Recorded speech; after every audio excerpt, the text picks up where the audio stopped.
Pregnancy के दौरान जब हम खाते हैं पीते हैं और हमें डर सा रहता है कि हमें क्या खाना चाहिए क्या पीना चाहिए, उस बारे में जो कुछ गलतफहमियां हैं उसके बारे में मैं doctor Supriya Puranik, test tube baby consultant and practice in obstetric and gynaecology more than 20 years। जब हमें प्रेगनेंसी कंसीव हो जाती है और डॉक्टर हमें बधाई देते हैं, सबसे पहले हमारे मन में ख्याल आता है ये तो गुड न्यूज़ है, लेकिन अभी हमें क्या ख्याल रखना है। सबसे महत्वपूर्ण प्रश्न रहता है कि क्या हम बेड रेस्ट लें, और दूसरा महत्वपूर्ण प्रश्न रहता है हम क्या खाएं और क्या नहीं खाएं। तो आज इस वीडियो में हम जानने वाले हैं खान पान को लेके जो गलतफहमियां रहती है उसके बारे में।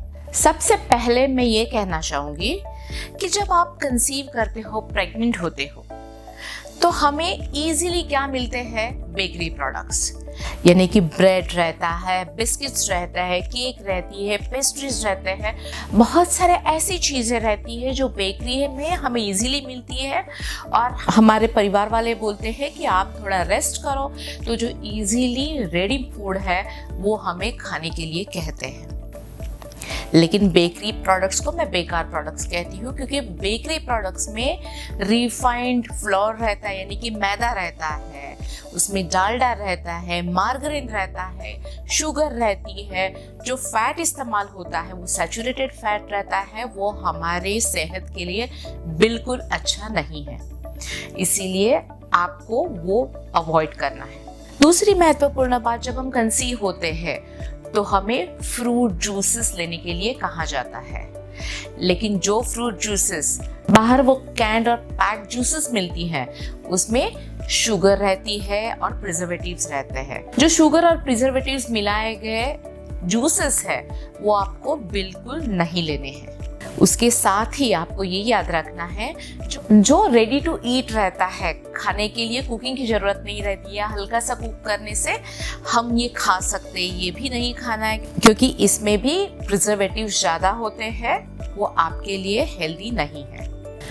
आपको खाने पीने में एरिएटेड कोल्ड ड्रिंक्स का इस्तेमाल बिल्कुल नहीं करना है, क्योंकि वो आपके सेहत के लिए बिल्कुल अच्छा नहीं है।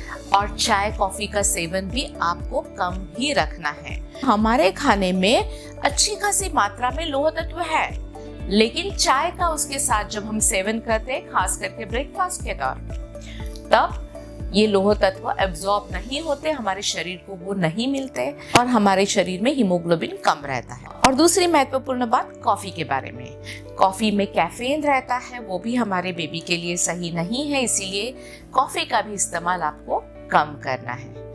इसके साथ ही डार्क चॉकलेट्स में कैफीन रहता है, इसीलिए डार्क चॉकलेट का भी इस्तेमाल आपको ज़्यादा नहीं करना है। एक दूसरा छोटा सा पीस आप ले सकते हो, लेकिन ज़्यादा मात्रा में हमें नहीं खाना है। इसके साथ ही बहुत बार हमें पूछा जाता है कि हम चाइनीज़ का इस्तेमाल करें या ना करें। चाइना में तो सब चाइनीज़ खाते हैं, लेकिन हम यहाँ जो चाइनीज़ बनाते हैं उसमें प्रिजर्वेटिव ज़्यादा रहते हैं, और उसका स्वाद बढ़ाने के लिए जो हम अजीनोमोटो का इस्तेमाल करते हैं वो बेबी के मस्तिष्क के लिए टॉक्सिन है, पॉइजनस रहता है, इसीलिए अजीनोमोटो का सेवन हमें नहीं करना है। जो साफ सुथरी जगह बनाया हुआ, घर में बनाया हुआ चाइनीज़ हम जरूर खा सकते हैं, सिर्फ आपको ये याद रखना है कि जिसमें प्रिजर्वेटिव्स नहीं रहने चाहिए और अजीनोमोटो नहीं होना चाहिए। जब हम दूध की बात करते हैं तो हमारे परिवार वाले दूध को लेके बहुत ही आग्रही रहते हैं, क्योंकि दूध आपने पीना ही चाहिए, ऐसे सबका मानना रहता है। हाँ, आपको दूध जरूर पीना है, लेकिन आपको वो दूध पीने से नौशिया होता है तो आप दूध के दूसरे प्रोडक्ट्स, यानी कि आप छाछ ले सकते हो, आप लस्सी ले सकते हो, आप चीज़ ले सकते हो, आप पनीर ले सकते हो। लेकिन जब हम दही लेते हैं, छाछ लेते हैं, तो सबका ये कहना रहता है कि हमें सर्दी होती है, हम छींकते हैं, लेकिन ये गलतफहमी है। जो हमें सर्दी खांसी होती है वायरसेस की वजह से होती है, ना कि दूध लेने से या छाछ लेने से। इनफैक्ट छाछ, दही में लैक्टोबैसिलस रहते हैं जो अच्छे बैक्टीरियाज रहते हैं हमारे आंत के लिए, और ये लैक्टोबैसिलस को हम प्रोबायोटिक्स कहते हैं और हमारे आंत का स्वास्थ्य वो अच्छे रखते हैं। नहीं, सर्दी खांसी को लेके और भी एक गलतफहमी है। जब हम संतरे का सेवन, नींबू का सेवन करने के लिए बोलते हैं तो हमें मना किया जाता है, क्योंकि उससे भी हमें सर्दी खांसी होने की संभावना बढ़ जाती है, ऐसा मानना रहता है। इनफैक्ट ये जो सिट्रस फूड है जिसमें विटामिन सी की मात्रा अच्छी रहती है, और विटामिन सी का सेवन करने से हमारी इम्यूनिटी बढ़ जाती है, और जब विटामिन सी हम लोह युक्त आहार के साथ ले रहे हैं तो हमारे आयरन का एब्सॉर्प्शन अच्छा हो जाता है और हमारा हीमोग्लोबिन अच्छा हो सकता है। जो बेबी का कलर होता है वो अपने जीन्स पे निर्भर होता है।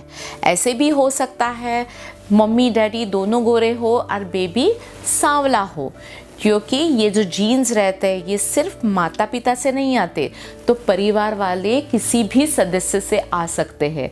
इसीलिए बेबी के कलर में बदलाव जरूर आ सकते हैं, और ये बदलाव खान पान से रिलेटेड बिल्कुल नहीं होते। इसके साथ ही केसर के सेवन से बेबी गोरा होता है, ये भी सरासर गलतफहमी है।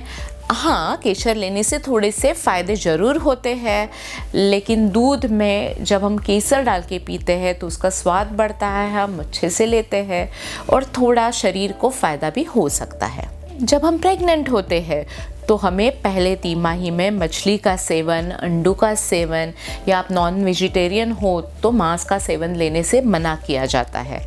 लेकिन ऐसे कई कंट्रीज़ हैं वहाँ नॉनवेज 3 बार खाया जाता है, फिर भी उनको हमसे भी ज़्यादा बच्चे होते हैं। इसीलिए नॉनवेज का सेवन करने से गर्भपात होता है, ये सरासर गलतफहमी है।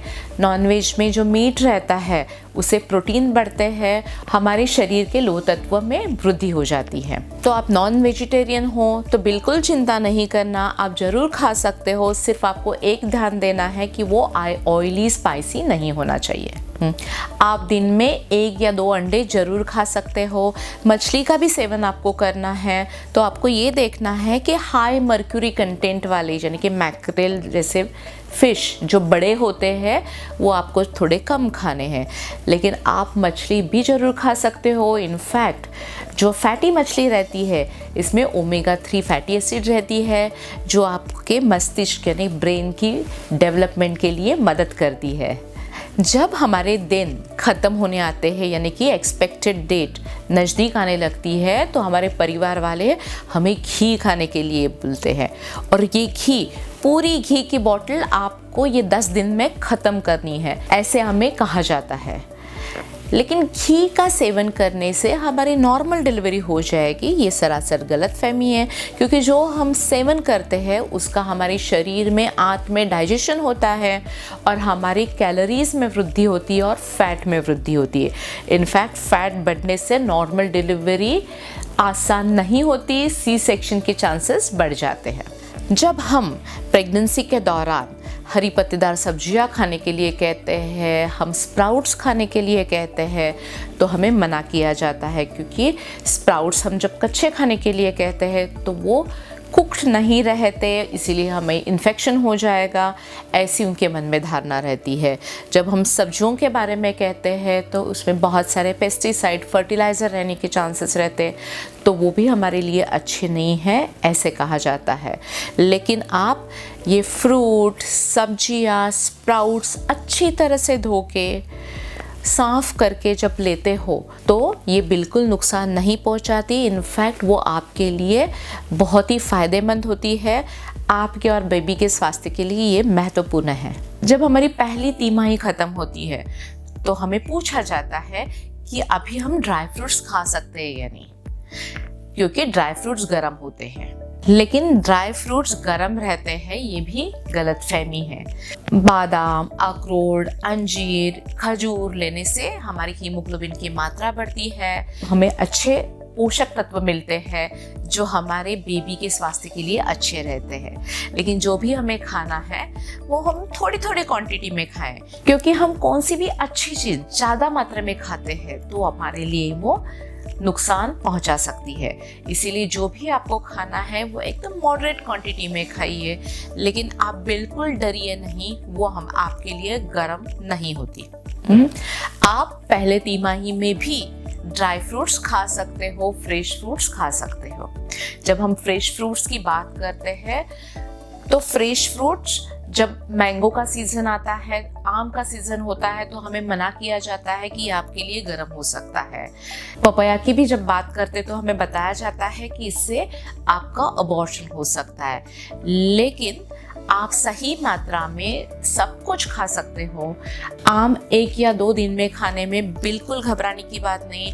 इनफैक्ट जो जगह की फलें हैं, यानी कि रीजनल फ्रूट्स जो सीजन में होती है, वो फ्रूट्स आपने जरूर खानी चाहिए, क्योंकि रीजनल, सीजनल, इजीली अवेलेबल जो फ्रूट्स रहते हैं, इसमें जो पोषक तत्व रहते हैं वो हमारे लिए बहुत ही महत्वपूर्ण रहते हैं। इसलिए प्रेगनेंसी के दौरान 2 से 3 पोर्शन में आपको जरूर फ्रूट्स खानी है। जब आपको चीज़ खाना है, आपको दूध लेना है, तो आपको ये देखना है कि ये पास्चराइज होना चाहिए। जब दूध पास्चराइज नहीं होता, आप डायरेक्टली काऊ से लेते हो या गोट से लेते हो, तो वो आपके स्वास्थ्य के लिए अच्छा नहीं है। इसीलिए आपको पास्चराइज ही चीज़ और दूध लेना है। नारियल पानी से लेके भी हमारे मन में प्रश्न रहते हैं। कोई कहता है जब नारियल पानी पीते या नारियल लेते हो तो अपना सिर बड़ा हो जाता है और नॉर्मल डिलीवरी के लिए नुकसान पहुंच जाता है। तो ये गलत फहमी है। और दूसरी बात भी है कि आपको प्रेगनेंसी के दौरान हर रोज नारियल पानी लेना है। ये भी गलत फहमी है।